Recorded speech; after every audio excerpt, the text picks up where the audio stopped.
Cambado xa leva case 48 horas mergullado na festa do Albariño e a pesares do multitudinario da celebración todo está a transcorrer sen incidentes. Estupendo, Galla, que vayan así todos os días.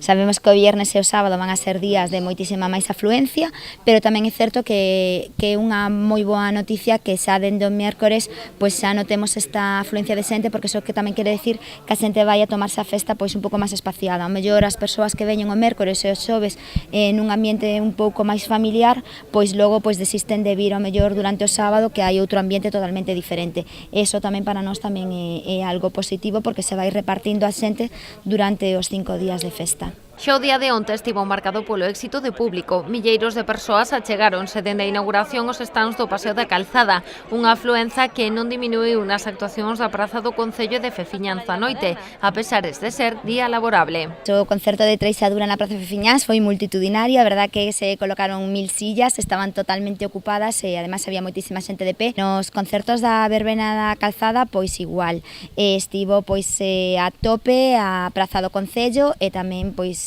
esa inauguración con noso pregoeiro, bueno, xa podechedes comprobar que tamén na zona dos stands da Calzada durante todo o día a gran afluencia de persoas e todo con absolutamente tranquilidade, a batucada, os grupos de gaitas que estiveron amenizando a festa. A verdade que nos sorprendeu positivamente que xa o primeiro día de festa houvese tantísima afluencia de xente que todo fose pois con normal tranquilidade.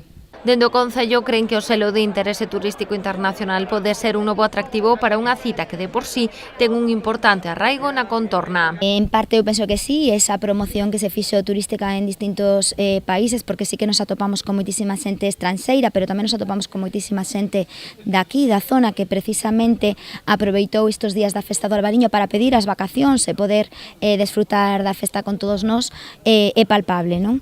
Eu penso que ese sello, esa distinción de que a festa do Albariño sexa de interés turístico internacional, creo que tamén axuda moito a elo, precisamente nesa cantidade de visitantes que chegan aquí e que nos visitan durante estes días de diferentes países. Fátima Val tamén adiantou que este ano o Concello manterá a recepción oficial na Casa Consistorial aos representantes das 3 marcas que resulten premiadas na cata concurso do Albariño. Os gañadores daránse a coñecer tralo xantar do domingo.